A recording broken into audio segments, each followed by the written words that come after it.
¿Cómo se explica o cómo el ministro de Salud Pública puede explicar a la gente que ve La Lupa, que ve Telefuturo hasta ahora, esta situación?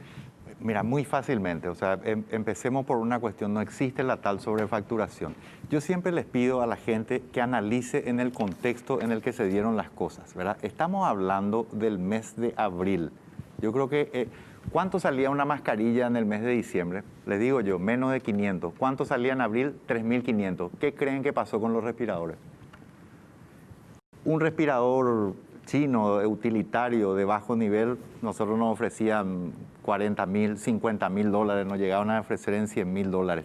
Estos respiradores no se producen en el país, no se ensamblan en el país, tienen un cupo que se da al Paraguay determinado. Nosotros compramos, no sé, 50 respiradores al año, una cosa así en tiempos convencionales. La demanda en países, solamente entre Estados Unidos, Italia, España, Alemania, se compraron otros 150.000 respiradores. No solamente eso, se impidió por leyes proteccionistas, que yo no voy a hacer juicio de valor sobre eso, la salida de estos productos fuera de estos países que las producían. Por ejemplo, las empresas que normalmente importan en Paraguay de Estados Unidos, de Alemania, no podían traer el respirador hasta agosto o septiembre, la época que estamos más o menos ahora. Imagínense si yo en el mes de marzo o abril, con estos respiradores que entre paréntesis son de primer nivel, son de alta gama, entonces han tenido una elevación en su precio.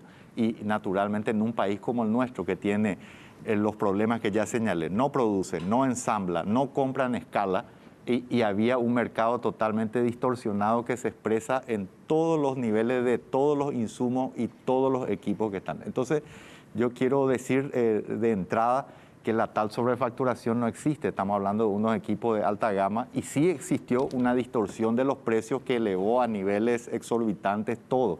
Pero no solamente eso, no era luego que era más caro o mucho más caro. No había para traer, no había para comprar. Imagínense, yo tenía, entonces esa es la situación en ULA.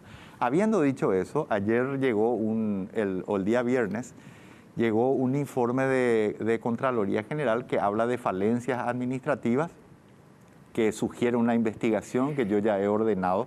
Pero yo creo que en este momento que necesitamos a todos los paraguayos juntos y unidos, me parece que también hay que tener un sentido de equilibrio con la crítica. Y creo que si realmente detrás de esto hay un sentido digamos, de querer contribuir, siempre me parece saludable que se haga la crítica constructiva. Me parece que todos los hombres públicos y los administradores tenemos que hacerlo, pero también me parece que es oportuna que esa crítica constructiva se vaya a todos los actores políticos, que se vaya también a todo el sector empresarial, que se vaya a todos los sectores de prensa y que se vaya a toda la ciudadanía, porque acá todos tenemos responsabilidades y tenemos cosas que mejorar.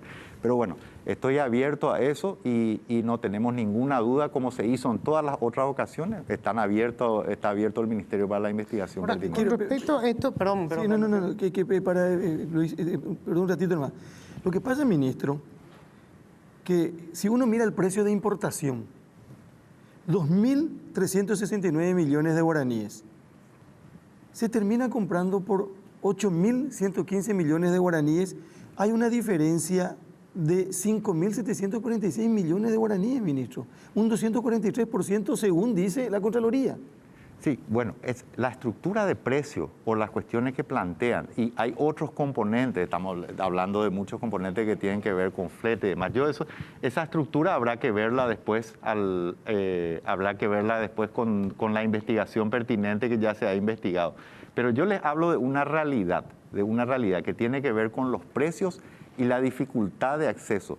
Es más, muchos no podían presentar, no nos podían entregar los respiradores en el tiempo pertinente. No es que había una inmensidad de oferta, nosotros teníamos que aprovechar las pocas empresas que tenían los respiradores aquí en terreno.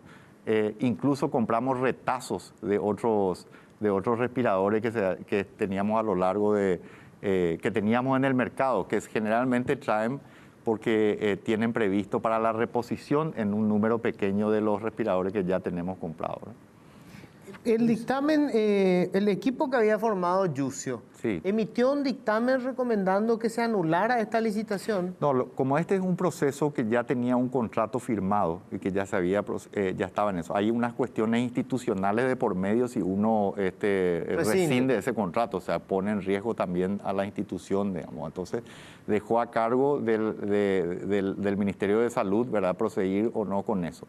Nosotros, en vista de la situación y de la distorsión del mercado, en su momento se siguió adelante. Estas son compras, entre paréntesis, para que la gente, sobre todo la gente que no ha leído seguramente, yo no he tenido oportunidad de leer el artículo del diario hoy, pero hay que tener en cuenta que son compras del mes de abril, ¿verdad?, de la época de hace varios meses. 7 de abril, Estaban creo que fue. ejecutadas ya esos ministros y hoy retrotraer, así como la comisión especial liderada por Yucio recomendaba, implicaba una acción jurídica de parte de la empresa que fue beneficiada.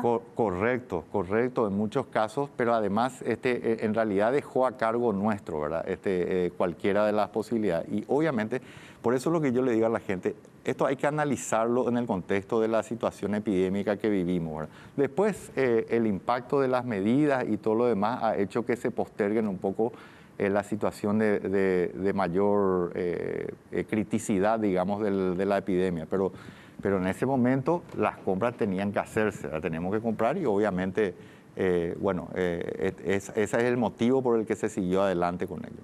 Pero yo quiero insistir con esto, porque acá dice que el costo de la importación fue 2.600 millones de guaraníes, 2.300 millones, el costo de la importación. Y lo que termina pagando Salud Pública es 8.000 millones. Bueno, está la estructura de costo de eso es una cuestión que habrá que ver en la investigación, ¿verdad? Porque hay otros componentes que aparte de la importación propiamente, y bueno, ahí habrá que definirse, no, ellos van a seguramente el tema de flete o no flete, la disponibilidad de traer o no, algunas cuestiones del costo financiero, pagos, etcétera. Muchas de las empresas muchas veces ponen el costo financiero de su interacción con el ministerio también porque es bajo alto riesgo, ¿verdad?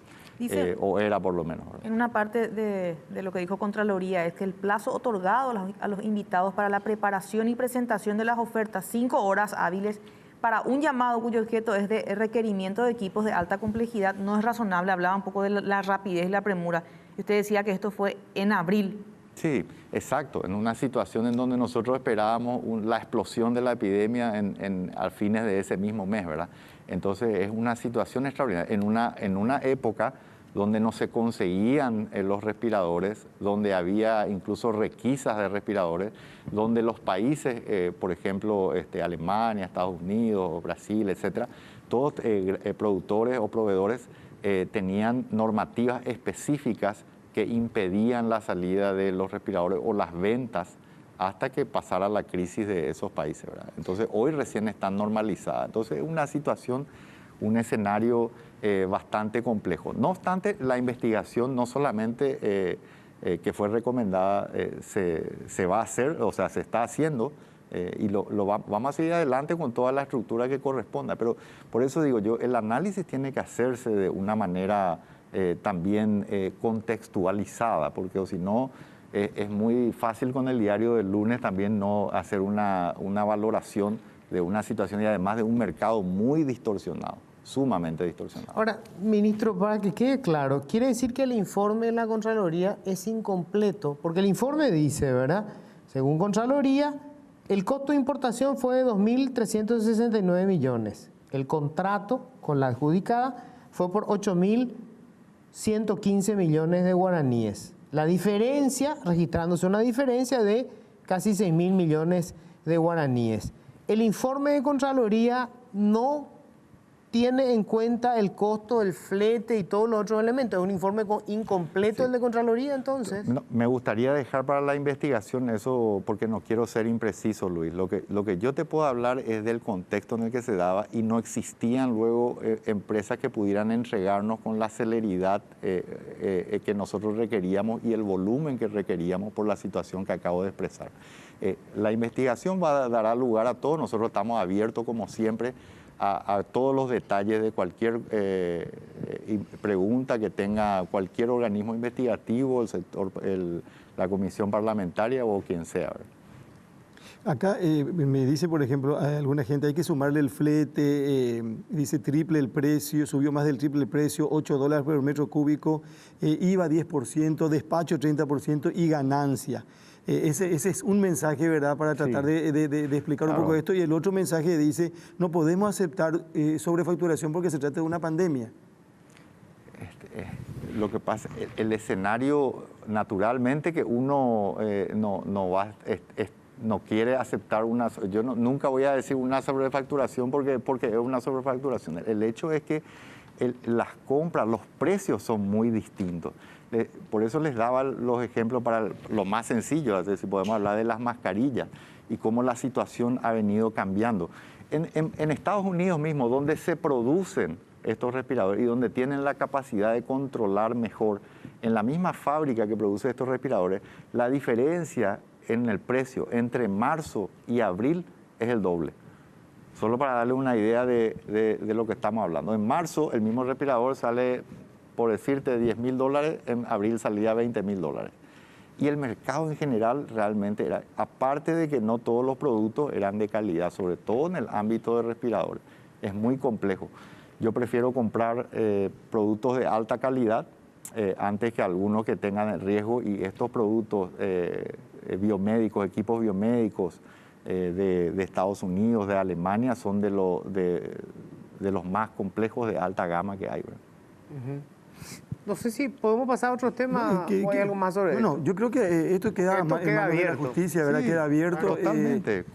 Pero usted niega categóricamente que haya sobrefacturación en esto. Claro, o sea, lo que yo digo es, dentro de lo que está el ministerio y de las opciones de compra que tenía el ministerio, esta era la mejor en ese momento, se ha dado. Ahora sí, hay otras cuestiones que la investigación así lo determinará, ¿verdad? Nosotros creemos que esto se trata, en todo caso, de falencia administrativa, que ni siquiera hablaron de un sumario, no hay ni siquiera una protesta al respecto. Eso nos da también una pauta de que no había otras empresas que pudieran proveer en el volumen que era necesario, en el tiempo que era necesario. Porque 5 se presentaron, 5 Sí, empresas, y hasta ahora el resto de las 4... ¿Y sabes qué pasó con ellas? Que no podían proveer en el tiempo. A mí en abril, que me traigan en agosto, septiembre, no me servía. O sea, una cuestión de oferta y demanda del momento, era, según usted. Totalmente. Y no solamente en los equipos, en todos los insumos, en todo. Y la cosa ha cambiado. ¿Saben que el ministerio compró, por ejemplo, la semana pasada mascarillas a menos de 2.000 guaraníes? Y las mascarillas, estas N95 equivalentes, ahora las compramos a 15.000, ¿verdad? Cuando en abril los precios estaban en 3.500, 4.000 era un excelente precio, 25.000 era un excelente precio.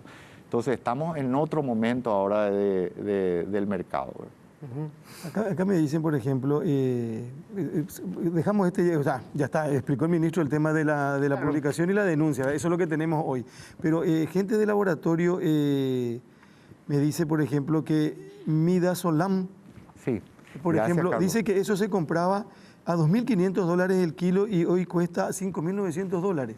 Por ejemplo. Y que aparte no se puede luego traer. No, eso le iba a decir. O sea, el ministerio, por ejemplo, tuvo dificultades con empresas con contratos abiertos. No es que el llamado, que tuvimos problemas, dificultades. Contratos abiertos. Tenían que proveernos y tuvieron que alegar fuerza mayor porque les cuesta traer la materia prima que no se vende o que no dejan salir de muchos países por la necesidad extrema que hay, ¿verdad?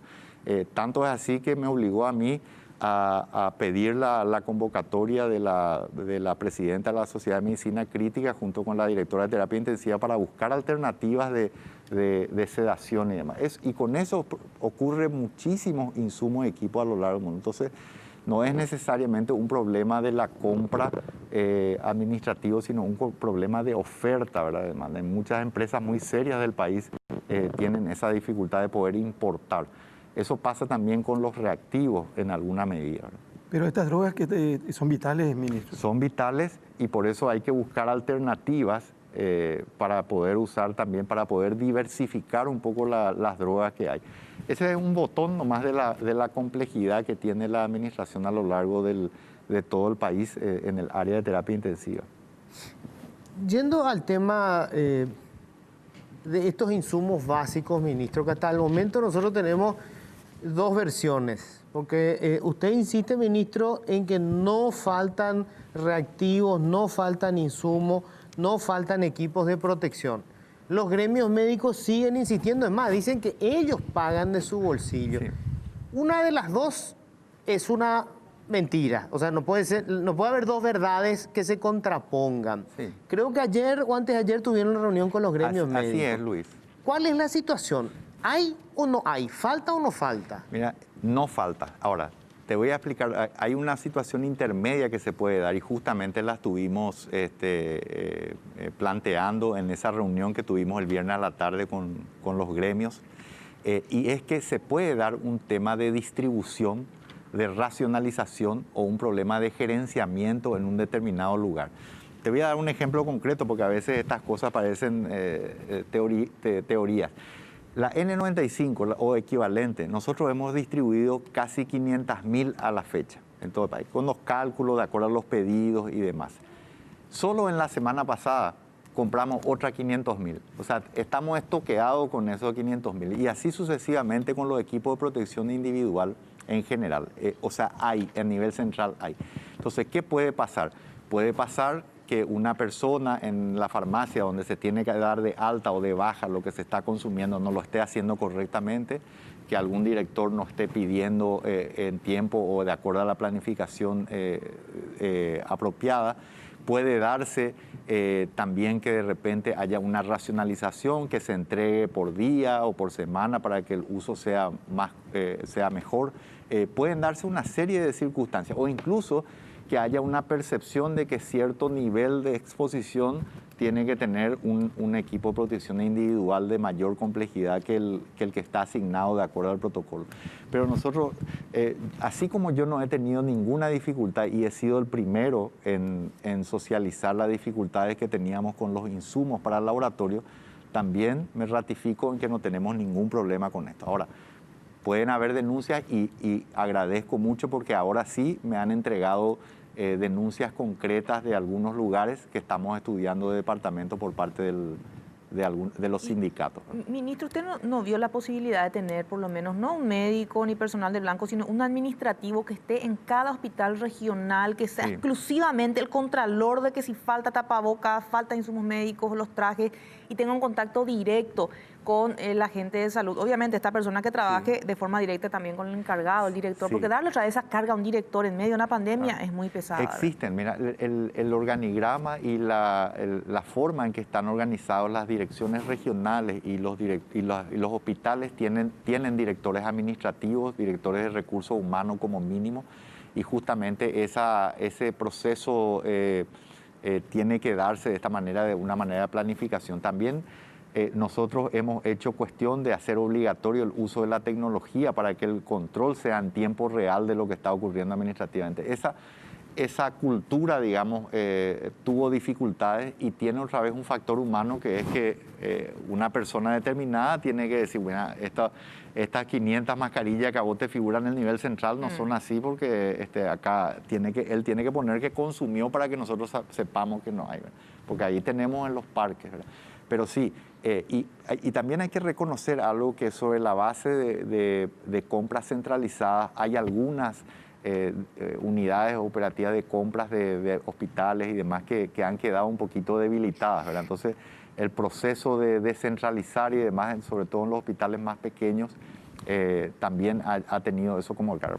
Pero se trabaja en esa lógica, ¿verdad? Pero hay médicos que tengan que comprar sus equipos, porque todos los días yo recibo, y de gente que no es que va a tener un interés político o que quiere desacreditar, que está en la línea de batalla y que te dice, nosotros estamos comprando nuestros equipos. Luis, puede darse, yo no puedo descartar eso naturalmente. Lo que yo estoy diciendo nomás es que no debería, porque nosotros tenemos esos equipos de protección y puede ser que tengamos una falla, pero no en cuanto a lo que disponemos, sino a cómo lo gestionamos. Exacto. Entonces, hay un problema de gestión, digamos. De gestión puede darse, que puede ser nuestro, que puede ser intermedio, que puede ser del lugar donde se produjo. ¿Y cómo se resuelve eso, ministro? Porque hoy que caigan los médicos es una doble desgracia, Claro. porque no es solamente un enfermo más, sino que encima es una persona clave, Claro, digamos, en el combate al COVID. Se resuelve con algo que hemos acordado el viernes y que seguramente vamos a perfeccionar en estos días, que es con el monitoreo conjunto, ¿verdad?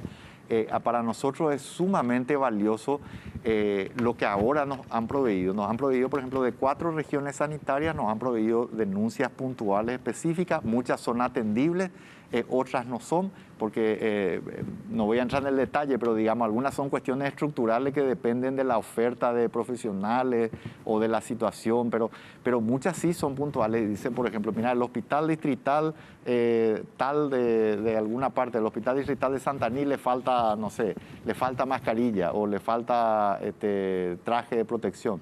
Bueno, eso para nosotros nos ayuda. Entonces nos llamamos, ¿qué te pasa o qué pasa, director? ¿Por qué no hay esta distribución? Entonces nos dice, sí nos llegó, tardamos, está en el parque, alguna cuestión tiene que haber. Con eso nos ayuda muchísimo y creemos que los gremios pueden favorecer. Y los médicos hoy, ministro, pueden llegar hasta el ministerio o hacer saber qué es lo que está faltando sin ningún tipo de represalia, porque algunos dicen, no, muchos no hablan porque tienen miedo a ser despedidos. No, mira, yo estoy lleno de gente que critica constructivamente. Tengo un gabinete, tengo directores de las más diversas extracciones y pensamientos. No creo que haya nadie que pueda decir que yo he perseguido a alguna persona o que la he cambiado en base a eso. Sí, nosotros descentralizamos mucho, hay gestiones regionales y puede haber de ninguna manera. Y no solamente eso, sino que si alguien me hubiera pedido una audiencia por vía formal o incluso levantado el teléfono, no hay ningún problema. Yo me he sentado a dialogar con todos los sectores en todo momento y lo seguiré haciendo, así que no hay ningún problema. Si no hubiese sido un fracaso esas primeras compras masivas que se intentaron, ministro, hoy estaríamos mejor preparados, hoy tendríamos más cobertura para la gente que enferma y que eventualmente puede morir por COVID. Mira, en el ámbito, el problema que tuvimos es que nunca estuvimos holgados, Luis. Nunca nos faltó, salvo quizás alguna intermitencia de pocos días, pero no estuvimos tan holgados como ahora estamos muchísimo mejor, ¿verdad? En términos, eso es lo que ha variado, no ha cambiado en lo que respecta al crecimiento de las camas de terapia intensiva, que hoy ya estamos en más de 500, ¿verdad? Ahora justamente estoy viniendo del INERAM, donde pasamos de 10 a 24 camas en el INERAM propiamente, y ni hablar del hospital de contingencia, ¿verdad? Y los containers, todo eso estaba preparado ya muchísimo antes. El equipo de protección individual en todo momento nos hubiera gustado estar más holgados, ¿verdad? Pero el consumo también fue aumentando gradualmente y hoy estamos muy bien en ese ámbito. Creo que en líneas generales, más que nada, la crispación generada es lo que yo lamento realmente, es donde no nos ha permitido enfocarnos en lo más importante que es justamente y algo que la toca pandemia. directamente a la ciudadanía, el tema de los test. La gente dice, bueno, 500 millones de dólares de salud, nunca antes tuvo ese presupuesto exclusivamente para la lucha contra algo, era en este caso COVID, y los test no se realizan, y si se realizan tardan 14, 15 días. ¿Cuál es la explicación sobre eso, Bueno, ministro? en primer lugar, hay un crecimiento muy importante de la demanda también. O sea, fíjense que históricamente nosotros hablamos, me acuerdo que empezábamos y nuestra gran aspiración era ver si podíamos llegar a 1000 test por día, ¿verdad? Hoy 1000 test por día no son suficientes. Teníamos un laboratorio preparado, hoy tenemos 17. Ese crecimiento requiere recursos humanos que sean de alta preparación, porque no es un test común, digamos, el que se hace, tiene sus bemoles, y todo ese crecimiento y sobre la exigencia de una demanda importante generó un problema en el último mes, sobre todo en las últimas 3 a 4 semanas, que paulatinamente se está resolviendo y que también tiene un componente de la distorsión del mercado, ¿verdad? Porque en la misma medida que los respiradores, acá Luis Vareiro tiene, por ejemplo, una empresa de reactivos. Él tiene un cupo de su proveedor de China o de Estados Unidos, donde sea. Él Ahora resulta que con esta manera hay un aumento de eso y entonces él tiene que tener una planificación de que ganó una licitación, de que algo para que su proveedor de afuera le aumente. Y además eso tiene que otra vez competir con todos los demás países que tienen muchísima más alta demanda y son un mercado muchísimo más atractivo que Paraguay. O sea, es compleja realmente la cuestión de las compras en cuanto a la distorsión del mercado. No obstante, nosotros seguimos trabajando para mejorar. Hay errores que venimos corrigiendo y ciertamente los seguirán habiendo. Pero también hay mucho que se hizo y creo que es importante también que la gente sepa eso porque le transmite también la esperanza de que estamos bregando con esto de manera efectiva. Ahora, ministro, quiero seguir e insistir con el testeo porque leíamos recién publicación de España donde para no caer de nuevo en la pandemia, ¿qué hace España como estrategia? Se basa en el testeo, en la investigación y en el bloqueo. Y me llama la atención cómo Salud Pública no puede acceder a los reactivos y sí acceden los laboratorios privados. Bueno, son en primer lugar la proporción de los test que hace el sector privado, si bien está en hoy, por aumento. ejemplo, ¿qué porcentaje tenemos? Y hoy está más o menos, el sector privado ha crecido bastante, hasta casi un 25% aproximadamente. O sea, el 75% sigue siendo Salud Pública y el 25% es el y privado. su aliado, digamos, el sector público, ¿verdad? Pero eso puede ir cambiando y es saludable que así sea, Carlos. Es saludable en alguna medida. El Ministerio de Salud Pública también tiene que tener una función rectora.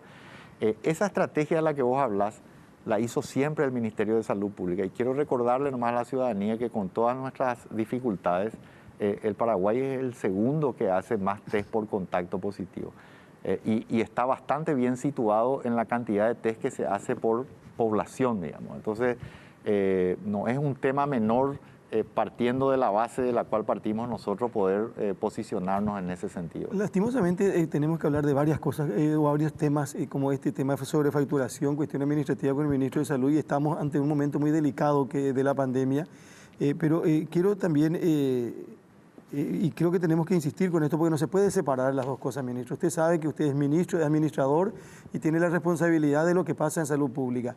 Escuché, entre tantas cosas, decir a alguna gente en los últimos días de que se equivocó Salud Pública hasta en la decisión de declarar cuarentena total en marzo, en febrero, en marzo. Sí. En marzo fue. ¿Cómo nosotros vamos a ver si eso, si se equivocó o no se equivocó y qué hubiese pasado si no se tomaba esa decisión? Es medio difícil saber, ministro. Carlos, y hacer nomás la matemática, Carlos. ¿Qué te parece si en vez de un mes o un mes y medio de aumento sostenido de casos hubiéramos tenido 6 meses? ¿Cuántos muertos cree que íbamos a tener en ese momento? ¿Iba a ser así, ministro? Claro, porque esto es, y hay impacto, mira, es por eso que estas medidas no son, porque no es lo mismo que vos empieces a testear, por ejemplo, cuando ya tenés una epidemia instalada y sostenida, donde prácticamente ya le estás testeando a los más graves que llegan hasta tu hospital o a cuando vos te vas proactivamente a buscar en la comunidad como se dio en Paraguay durante varios meses, ¿verdad? Y que permitió cerrar varios focos porque hubieron varios focos y brotes, ¿verdad? Entonces, es difícil hacer un análisis desapasionado. El viernes, más allá de que Paraguay, y yo insisto con esto, Paraguay tiene que pensar en Paraguay, o sea, no puede tampoco tener ningún aire triunfalista porque no existe eso, porque sabemos que estamos ante una amenaza enorme y que realmente hay fallecidos y ningún número es aceptable para nosotros. Pero yo les mostraba el viernes a la población, no sé si ustedes tuvieron oportunidad de asistir, pero les mostraba que Paraguay tiene hoy una tasa que es inferior a la de Noruega, que es inferior a la de Alemania, o sea, no estamos ni hablar de muchos países de la región, ¿verdad? Y eso va a empeorar, porque es lo que se espera con ¿Una tasa de contagio o de mortalidad? La tasa de mortalidad, una tasa de mortalidad por 100.000 habitantes. ¿Y por qué ese dato es importante, Luis? Porque ese dato no lo podés esconder, es transversal. Ese sí vos te podés comparar con Estados Unidos, te podés comparar con una economía superior, te podés comparar con un país de más habitantes. Esa tasa te permite poner las cosas sobre la mesa. Y lo que el Paraguay tiene que intentar hacer es que esa tasa que hoy está en 2.2 muertes por 100.000 habitantes, que va a aumentar lamentablemente, eso es lo que es de esperar con el proceso de la epidemia, que sea lo menos posible. Pero cuando pones eso, el peor sitio hoy, el peor sitio del país, que es Ciudad del Este en cuanto a epicentro, hoy tiene el nivel de Alemania. Entonces, todo eso que se hizo antes es muy valioso, porque además nos permite contener. Y si me permiten, me gustaría darle un comentario sobre Alto Paraná también, ¿verdad? Que es un poco esperanzador, ¿verdad? Estas medidas restrictivas, que son moderadas, que no son las más altas, porque si ven, Foz de Iguazú se dio un masazo de 2 semanas, ha mejorado sustancialmente los indicadores. A nadie le gusta, tienen un costo demasiado alto y hoy hay herramientas más sofisticadas, pero han mejorado dramáticamente los números de Foz de Iguazú. En Ciudad del Este, si bien la cosa hay mucho contagio, hace 3 semanas teníamos un promedio más o menos de 500 casos acumulados en Alto Paraná. Hace 2 semanas eso fue más o menos a 860 en esa semana. Y hoy la suma va a estar cerca de 1050, 1060 más o menos esta última semana que se completó ayer. Sí, va de domingo a sábado la semana. O sea, hay un enlentecimiento. Ayer hablaba con el director regional y más allá de que están súper cargados, que está muy exigido el hospital, de las 34 camas que van a aumentar a 48, tienen la mayoría de ellas ocupadas. También la llegada a la urgencia ha mermado un poco. Entonces, aún estas medidas moderadas y cuando la gente realmente se apega a ellas, cambia la historia. Por eso creo que es importante también emitir ese mensaje de que está en nuestras manos poder cambiar. Ahora, es clave en esto, ministro, el tema de el tiempo del testeo, porque nosotros podemos tener una película de hace 2 semanas y eso nos puede llevar a engaños importantes, ¿verdad? Entonces, ¿cuál es la situación hoy? Porque yo sigo recibiendo todos los días mensajes que dice hace 10 días, hace 12, hace un mes no me dan todavía el resultado, que ya hace un mes ya no tiene más ningún sentido. Hoy, ¿cuál es el promedio de tiempo que lleva tener el resultado de un test? Bueno, eso va mejorando porque teníamos primero hay que decir que es absolutamente cierto, hay que admitir que en un determinado tiempo hemos tenido complicaciones y realmente han habido muchos test rezagados. Ahora, y esa brecha es la que se está completando. Nosotros estimamos que para mediados de la semana que viene prácticamente vamos a estar al día. Lo ideal es que estemos dentro de las 72 horas, ¿verdad? Pero aún dependiendo del escenario, una semana también puede ser razonable. O sea, en el hospital no es razonable si vos estás internado más de 72 horas, pero si vos estás guardando cuarentena no hace mucha diferencia, digamos, eso, en los ajustes del protocolo. Así que sí, estamos mejorando, está aumentando el procesamiento de muestras, el rezago de muestras también se está resolviendo gradualmente. Y efectivamente tenemos que apuntar a eso de 72 horas. ¿Y los reactivos? Reactivos tenemos, hemos hecho las compras, tenemos varios procesos que ya están en plena provisión, algunos de estos procesos de hisopos, están abiertas también ya en proceso de adjudicación lo que tiene que ver con reactivos. Hay una complejidad que yo no quise avanzar mucho la vez pasada que estuvimos con Carlos, creo que en La Lupa, donde mira, fíjate, el laboratorio central y algunos laboratorios tienen un cierto tipo de reactivo, lo de la red tiene otro, se trabaja sobre la base de comodato.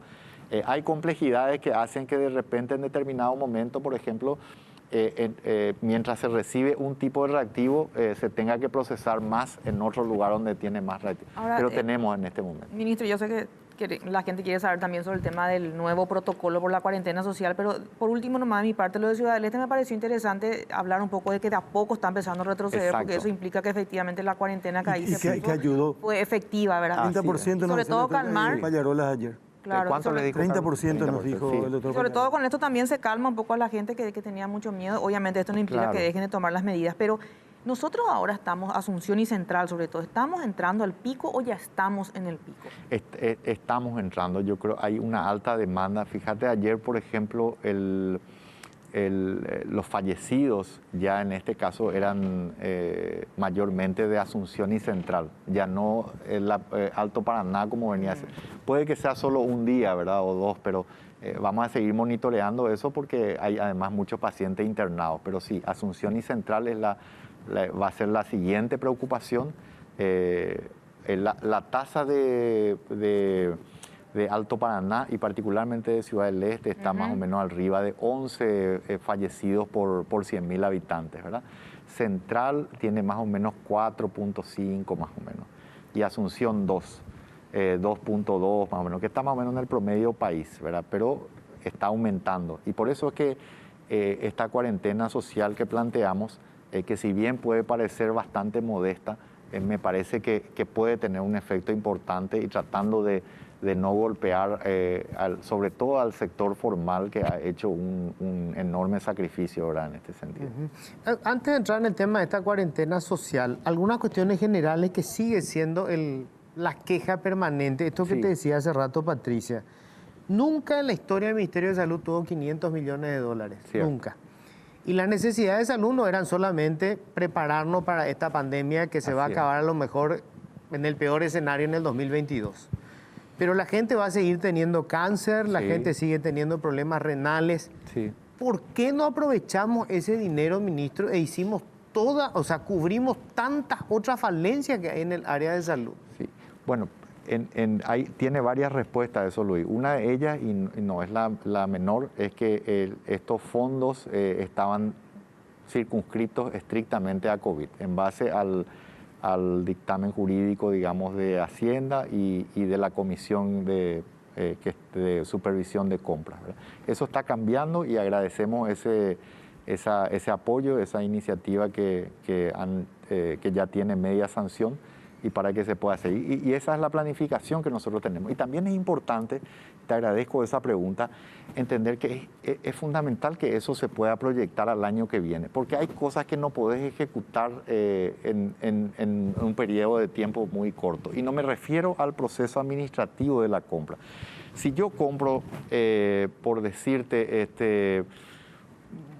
hago una compra gigante para un año de 100 millones de mascarillas y el consumo que yo tengo mensual es de 2 millones o 3 millones, la ejecución de ese contrato necesariamente es extendida. Muchas de estas compras son incluso plurianuales. Entonces, lo que quiero llegar es que sí, estamos enfocados hacia otras compras que no sean COVID, necesitamos eso, pero además ya estamos en la planificación de todas maneras de todos esos procesos. Varias de esas compras no van a asentarse tan rápidamente en la ejecución porque pueden ser a largo plazo, ¿verdad? Y definitivamente creo que también en varias ocasiones yo, a riesgo de ser reiterativo, lo hago porque quiero emitir el mensaje. Aquí hay 4 olas. Hay una ola que tiene que ver con el COVID propiamente. Después tener la segunda ola, que es bastante dura, de la gente que tiene otras cosas y no puede acceder al sistema o es limitado porque está exigido por el COVID. Si vos tenés un infarto o una ACV, el ministerio tiene que seguir dándote respuestas. Si tenés un problema de una emergencia materno-infantil, tenés que dar. Después tenés otra vez la tercera ola, que es ese problema crónico que como no le estás haciendo un buen seguimiento, se te descompone a mediano y largo plazo. Y tenés una cuarta ola que tiene que ver otra vez con los problemas de salud mentales. Tenemos ansiedad, tenemos fatiga en nuestro personal de blanco. Aprovecho también para saludar un poquito a la doctora Belén y a las licenciadas que hoy me estuvieron mostrando un poquito de su trabajo en la terapia del INERAM, que realmente ellos también tienen que tomar decisiones difíciles todos los días. O sea, todo eso suma y todo lo estamos pagando. Y esa parte de los 500 millones de dólares, o sea, ese monto también es utilizado para contratar personal de blanco, entra. Sí. Y ahora decían que están contratando supuestamente solo por un mes. ¿Es verdad eso? No, que en esta época? lo que estamos haciendo, Patricia, es los contratos son a 2 meses y se van renovando. Porque también es la mejor forma de hacer un gasto más eficiente en cuanto a los recursos. Fíjense que se dio la paradoja de que nos preparamos tanto, contratamos mucha gente y hubo 2 o 3 meses en que los hospitales polivalentes estaban trabajando Vacíos, a full es lo que hablábamos y nosotros. los respiratorios no. Y hoy se está invirtiendo un poco, o por lo menos se está emparejando, ¿verdad? Y no es lo mismo, por decirte, la necesidad hoy de Misiones que la necesidad de Alto Paraná, ¿verdad? Y una terapia te exige 15 médicos, te exige 40, 50 enfermeras, no es fácil sostener, entonces uno tiene que ser muy cuidadoso. Y la oferta de recursos humanos, a pesar de los más de 3.500 recursos humanos que ya contratamos, no es lo mismo. A veces te dicen, no tenemos terapista por ejemplo, en alguna zona del país, te puedo decir, no sé, Canendillú, por ejemplo, ¿verdad?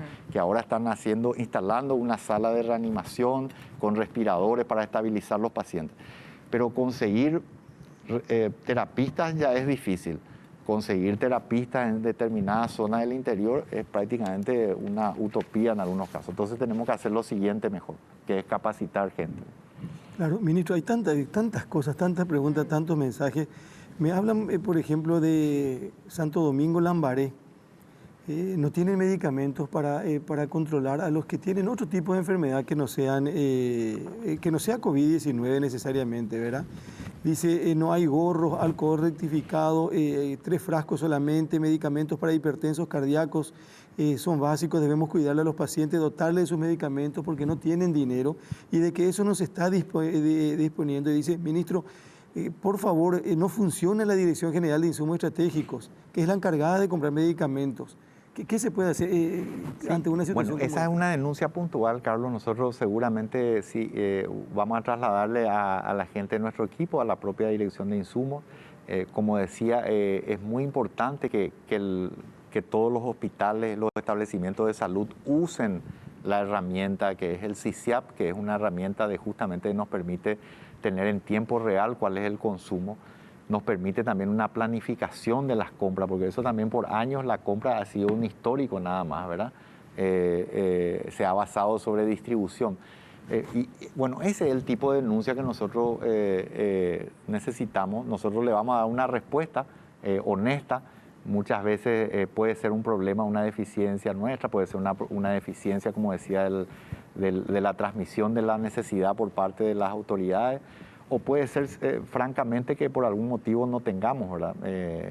O que haya de repente hay llamados que son protestados, llamados que han caído, hay una serie de factores, pero le agradecemos mucho y vamos a mirar eso puntualmente. ¿Estamos ante una catástrofe?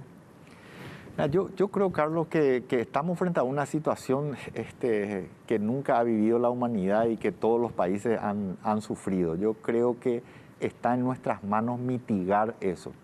Se ve esto que les comentaba de Alto Paraná, aunque sea muy modesto todavía, nos muestra cómo nosotros podemos cambiar la historia. Para mí que tiene que enfocarse, tenemos que enfocarnos como pueblo en hacer las cosas que podemos hacer, ¿verdad? Y las cosas que podemos hacer, hay 3 cosas, ¿no? Vos podés hacer una cuarentena en cualquiera de sus modalidades, con todo lo difícil que eso es desde el punto de vista económico y restricciones personales. Podés hacer el testeo, rastreo, que hay que mejorar, hay que ponerse a las nuevas exigencias y lo vamos a hacer, eso está en nuestras manos. Y después está lo que todo el mundo sabe, tenemos que lavarnos las manos, tenemos que guardar distancia, tenemos que usar mascarilla. Y yo creo que agregaría, porque he visto esa iniciativa en otros países, en otros lugares, realmente deberíamos castigarle a la gente que no lo hace. No me refiero al ciudadano común, me refiero a, Carlos, si vos ves un lugar que está abierto, un restaurante, algo que no cumple, no vayas a consumir ahí. No te vayas y vos le pones a otro, ¿verdad? Si hay alguien que no guarda, a eso sí hay que hacer, digamos, ponerlos un poco en evidencia social, ¿verdad? Porque te pone en riesgo a vos, a mí, a todos nosotros. Lo que pasa, ministro, es que también, digamos, la sensación que tiene la gente es que las reglas son para unos. Y voy a un caso concreto, la boda de la hija de Cartes. Que la misma fiscala dice que autorizó salud. Claro, vos dijiste que salud no autorizó. Después aparece una nota de la fiscala Teresa Sosa a la fiscala general diciendo que la culpa es del Ministerio de Salud, que nunca hizo ninguna denuncia. Hay fotos que están circulando ahí que no sabemos si hubo o no hubo protocolo. Sin ánimo de personalizar en la figura de Cartes, pero obviamente se trata de un expresidente de la República. Entonces, ¿qué pasa cuando la sensación es, si tenés plata y si tenés poder político, hacer lo que se te cante, y si no, tenés que aplicar las reglas? Entiendo, Luis. Mira, yo creo que todas las instituciones del Estado tienen su rol y tienen su función y tienen sus responsabilidades. Yo me hago cargo de las mías, pero te miro otra vez y te ratifico. El Ministerio de Salud no autorizó ningún otro protocolo que el vigente. mismo para todos. Quiere decir que eso se hizo de manera Estoy diciendo, sí. violatoria de Mira, los decretos. Hay un solo protocolo por fase, ¿verdad? Y las fases están muy claras, ¿verdad? ¿Cómo es? El protocolo, ¿qué es? Es un marco que te permite desempeñarte en un determinado ámbito, ¿verdad? ¿Quién define cuándo ese protocolo entra en vigencia? Una fase y un decreto, ¿verdad? El control de eso tiene otros organismos que tienen que hacerlo, ¿verdad? Fiscalía, la que tenía la encargada. Salud Pública tiene capacidad fiscalizadora en lo que tiene que ver con alimentos, con medicamentos y con establecimientos de salud. O sea, la Fiscalía de Oficio tenía que operar en este caso. Claro. Bueno, cada uno tiene su responsabilidad, Luis. Pero ustedes no tenían que hacer una denuncia al Ministerio Público. No podemos hacer una denuncia, nosotros, cualquier ciudadano lo puede hacer, pero no podemos hacer una denuncia hasta que un evento no se da y no es nuestra función realmente estar en ese. Nosotros tenemos muy claro todo lo que tenemos que hacer, ¿verdad? Y está establecido en todos los lugares. Lo que pasa es que el ministro dijo, y yo creo que, a ver un poco, el viernes en una conferencia de prensa habló de 20 personas para eventos en fase 4. Así es, ¿verdad? Así es. Eso dijo el viernes en conferencia de prensa. El domingo a la noche él estuvo en Bajo la Lupa y dijo lo mismo. El lunes, cuando va al Palacio de Gobierno, dice lo mismo, pero después aparece Teresa Sosa, la fiscal, y dice, basta de hipócritas. El Ministerio de Salud Pública autorizó. O sea, no sé, o le dio licencia, no sé. Entonces, hay que ponerse, porque el otro día fue una fiscal e intervino un evento de piquiboli en Areguá, donde estaban 50 personas, el caso de Richard Bay y compañía. Entonces la gente hace esa relación.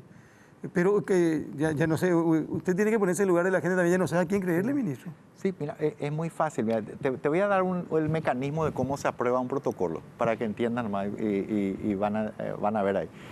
Si vos sos de un determinado colectivo, no sé, grupo de ingenieros o de una oficina corporativa, medio de prensa, entonces, ¿sí? ¿Cómo va a ser el protocolo del canal? Entonces, se usa el marco que es, ¿cuál es el protocolo en un lugar cerrado? Es tal.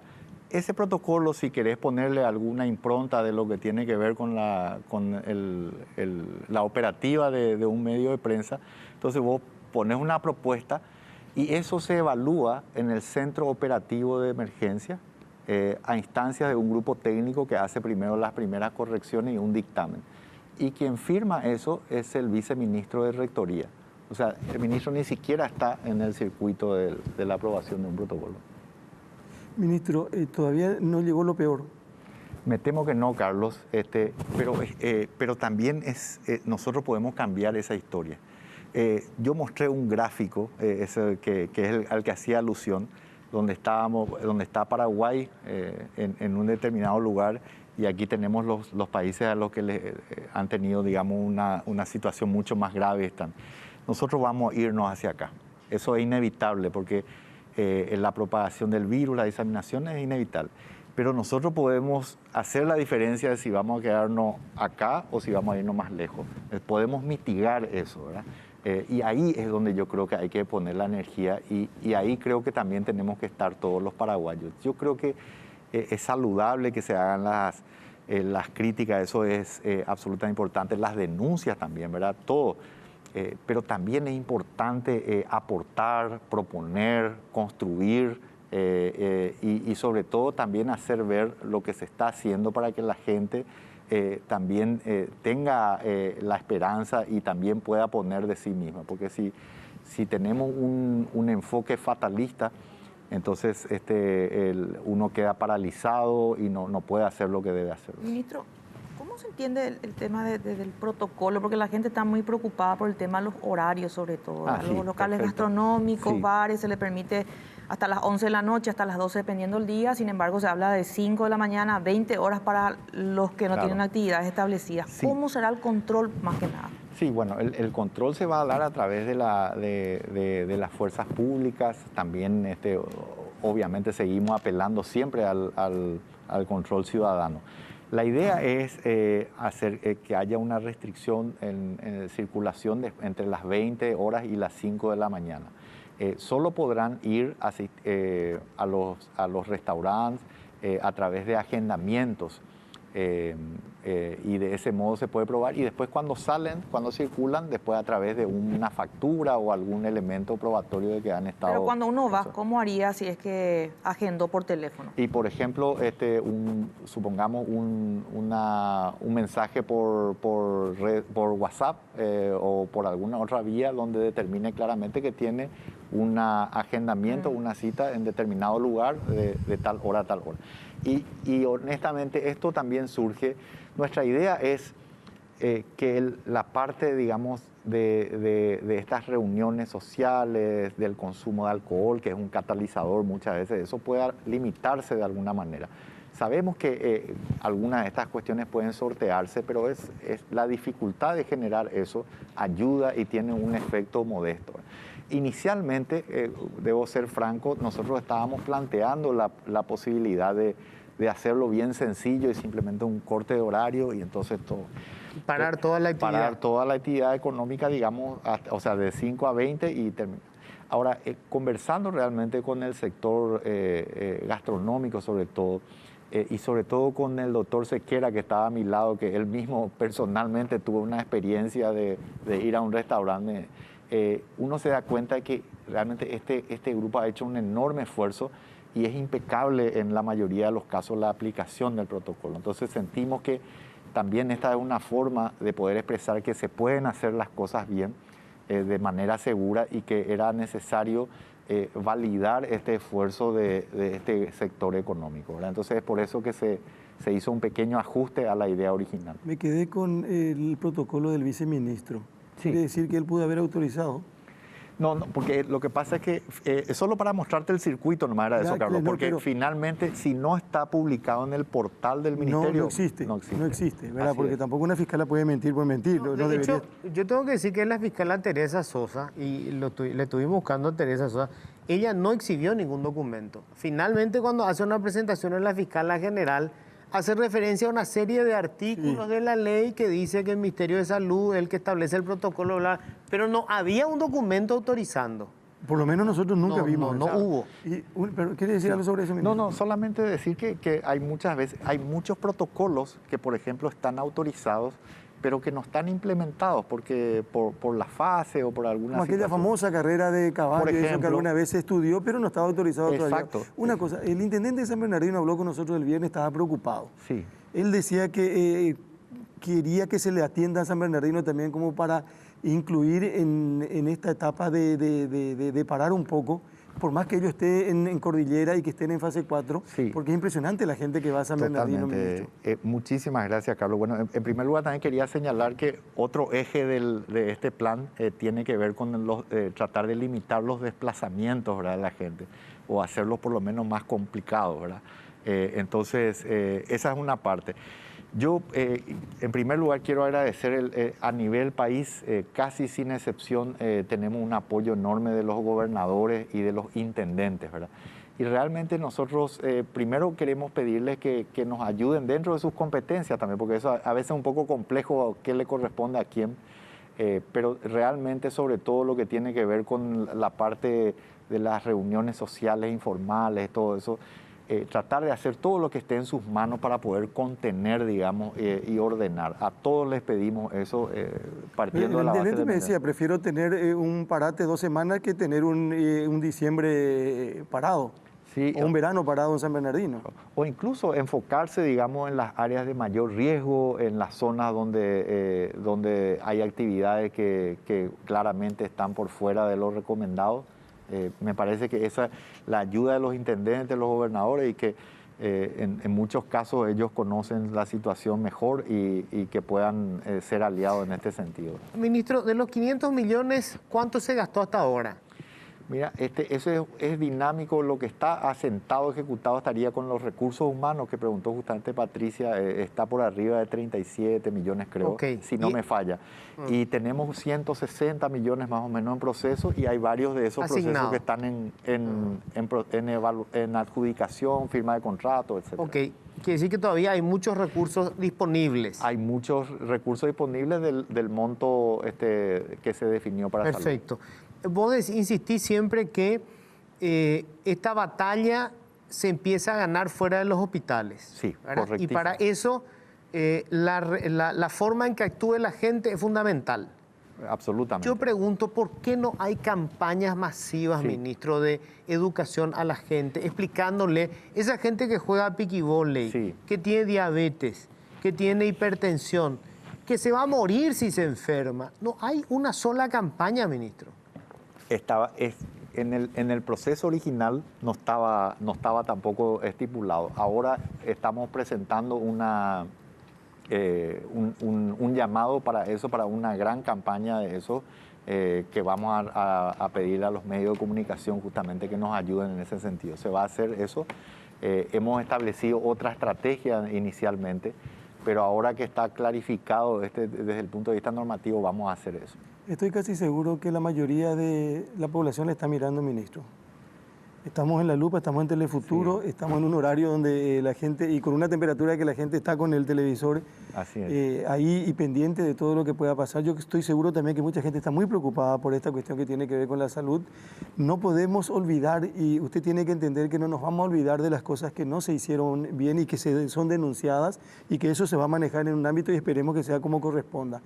Pero está en vida o en juego la vida de cada uno de los paraguayos, y ya hemos notado cómo ha aumentado la cantidad de fallecidos solamente en el mes de agosto. Hay gente a lo mejor que quiere que usted se vaya, y le vamos a preguntar una vez más. Usted dijo una vez que usted no es cobarde y no va a renunciar. Sí, y me ratifico, Carlos, me ratifico, pero lo hago también, como te dije la vez pasada cuando me preguntaste lo mismo, lo hago desde la humildad de alguien que cree que realmente está aportando mucho. Con aciertos y errores, desde ese lado, no desde la soberbia de alguien que está apegado a un cargo, ¿verdad? Y también te dije las circunstancias que podrían cambiar eso, ¿verdad? Y hablé de la familia inclusive. Claro, yo me siento muy fortalecido, sobre todo con el apoyo de mi familia. Creo que se ha hecho mucho se ha hecho mucho y bien. Hoy tenemos todo ese número de pacientes. Les doy un ejemplo más de algo que a veces olvidamos.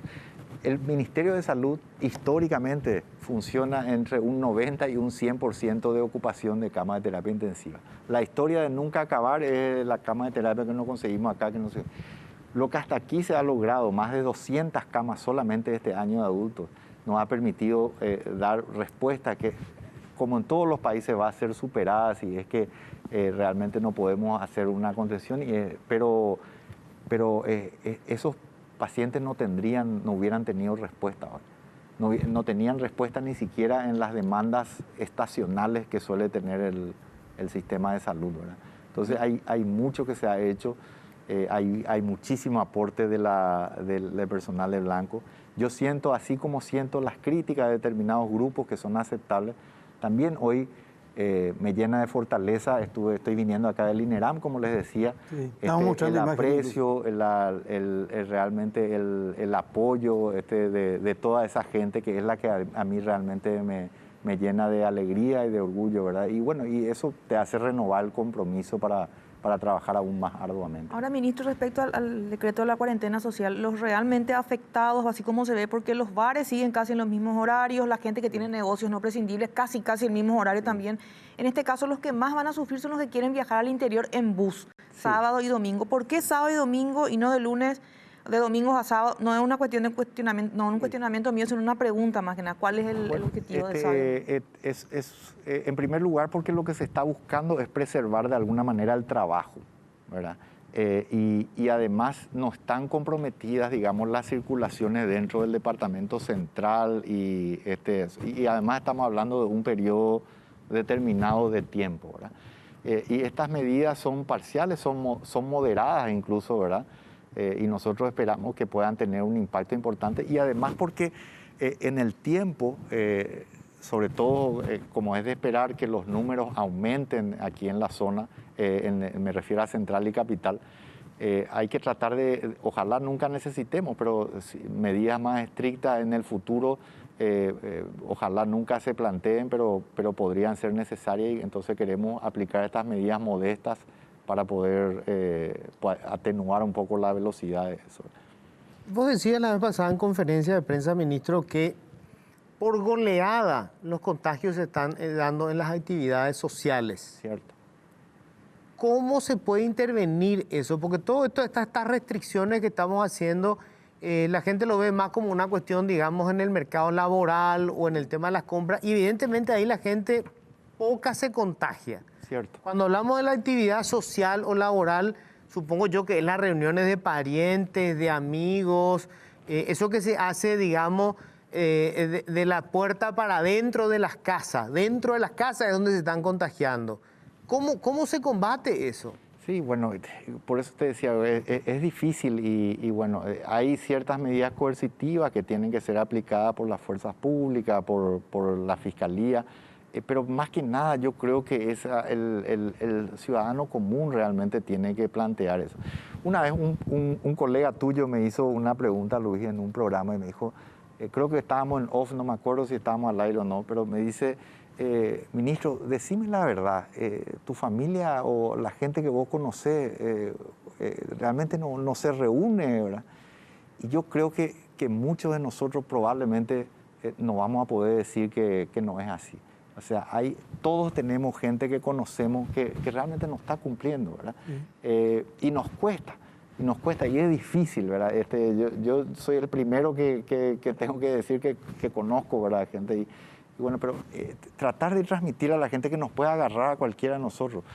Ahora realmente están empezando a tener rostro y nombre propio los fallecidos, los internados, ¿verdad? Ministro, tenemos que cerrar el programa, agradecemos mucho. Yo sé, Luis, Patricia, que mucha gente va a decir, no le preguntan, vino, el ministro dijo lo que quiso, pero nosotros... Tratamos de sacarle todo lo posible. No, nosotros tenemos la obligación de preguntar y sobre todo tenemos como característica el respeto. Sí. Así y categóricamente. Y ministro, usted sabe que nosotros con usted y con toda la gente tratamos de ser lo más respetuoso posible. Estamos en un momento demasiado delicado para el país. Sé que mañana se va a reunir con diferentes gremios a las 19. Ministro, y si tiene que convocar a científicos, a médicos, a quien sea, para tratar de parar esto, convoque, ministro, por favor. Sí, Carlos. Y no solamente voy a hacer o puedo hacerlo, lo he hecho. O sea, el diseño de todo lo que ustedes ven no es una cuestión de una reunión del doctor Sequera con el doctor Mazzoleni, el doctor Portillo o algunos o la doctora. Tenemos un equipo de gente de afuera del país, de paraguayos fuera del país. Tenemos equipo de gente que ha sido recomendada por diversos actores de la oposición también. O sea, lo que menos hace, alguna vez he escuchado alguna acusación de soberbia. Yo tengo muchos defectos, ese no es uno de ellos. Ministro, gracias por venir. Nos vamos, una cosita nomás. Mirando todo lo que pasó hasta ahora, hay gente que tiene que estar presa. Yo creo que sí, supongo que sí. En el sector público y en el privado. Mira, las compras, decir, por todo lo que pasó. Mira, claro, hay cuestiones en la fiscalía que están siendo valoradas, ¿verdad? Por lo que vos viste, hay gente que tiene que terminar presa. Y ahí depende del proceso del que estemos hablando, pero como está en el ámbito de la fiscalía, yo no quiero opinar sobre un ámbito que no me corresponde, ¿verdad? Gracias, ministro, por venir. Gracias a usted. Muchísimas gracias. Doctor Mazzoleni, ministro de Salud con nosotros. Esta noche Bajo la Lupa, para todas las respuestas, Guillermo Sequera, director de Epidemiología, de Vigilancia de la Salud, para compartir con nosotros. Hay una señora...